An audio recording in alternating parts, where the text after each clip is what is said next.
The story opens with 10-year-old Natasha. She is out with her father at a nightclub, enjoying herself despite her parents being separated. That night, her father drank too much and forgot to bring her home on time, even though she had school the next morning. Natasha barely got 2 hours of sleep before her mother woke her to get ready for school. Feeling groggy, Natasha complained she was still tired.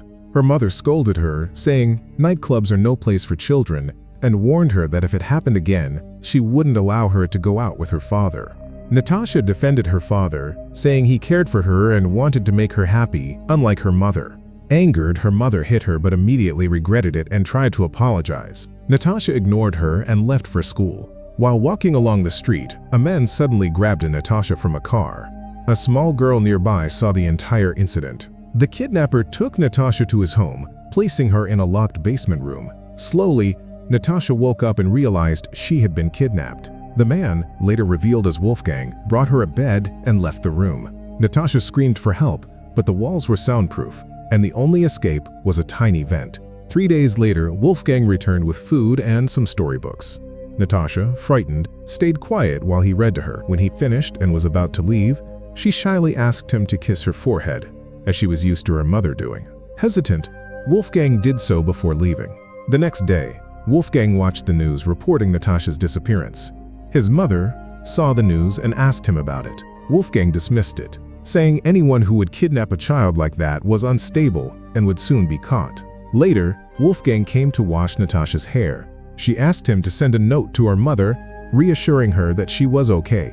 Wolfgang refused, insisting he had demanded a ransom and that her family needed to pay if they truly cared. Natasha shouted that he was lying, and in a fit of anger, Wolfgang splashed soapy water on her face. Before leaving, he ordered her to clean the room, threatening her life if she refused. One day, Wolfgang, his mother, and grandmother were in the garden when the police arrived to investigate. They were looking for evidence, following a report from the girl who had witnessed the kidnapping. The police searched, but found nothing. When asked about his whereabouts, Wolfgang claimed he had been asleep, and they left. Natasha, alone, felt the pang of missing her family. During this time, Wolfgang came in with food. Natasha asked him for a watch so she could count the days of her captivity. Wolfgang agreed but set one condition: she must obey his rules.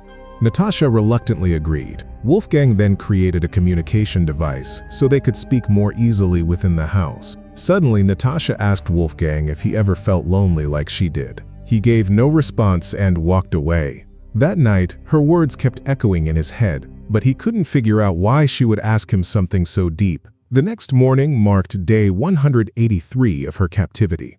Natasha had slowly adapted to her situation, playing imaginary roles inside her room. She even pretended to be a teacher lecturing invisible students, and later she drew a cat on the wall. Through the small device he had installed, Wolfgang instructed her to brush her teeth and follow his daily rules. Natasha obeyed most of the time, but secretly tried to trick him. She smeared food on her arm to fake a skin disease.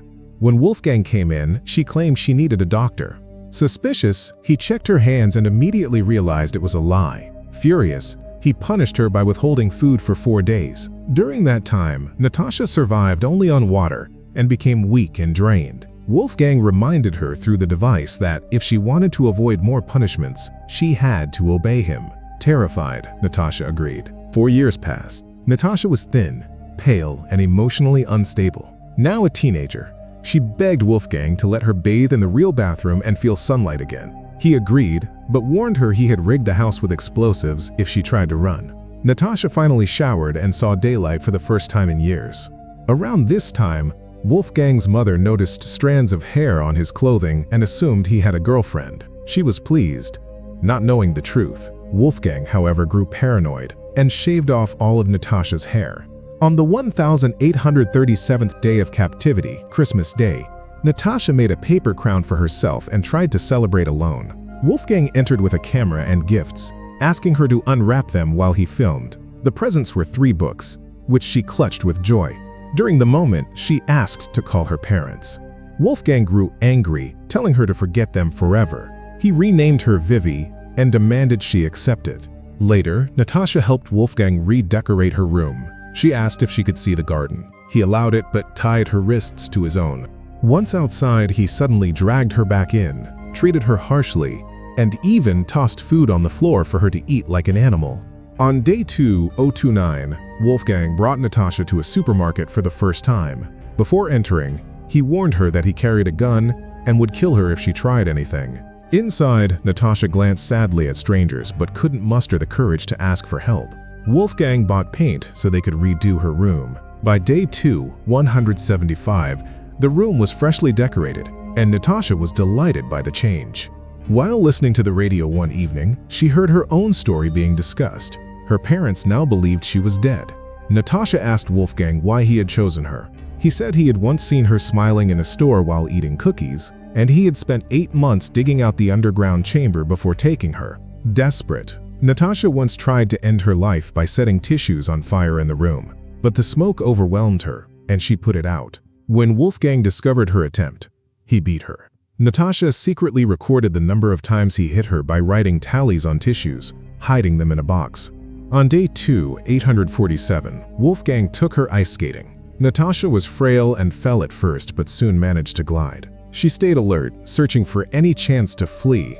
Later, she told Wolfgang she needed the bathroom. As she stepped inside, Wolfgang waited right outside the door, watching closely. Natasha came across another girl in the bathroom and quietly begged her for help. Sadly, the girl was a foreigner who couldn't understand her language. Heartbroken, Natasha returned to the shower, her hope crushed. When she left with Wolfgang, he had already sensed her attempt. Furious, he beat her for trying to seek help. By the 3096th day of her captivity, more than 8 years and 4 months had passed. Wolfgang asked Natasha to help him wash his car. He explained he needed to sell it because he had lost his job and was running out of money. While cleaning, Natasha noticed the front door of the house left ajar. Without hesitation, she seized the chance and ran out. She hurried to a nearby house, pleading with the residents to call the police.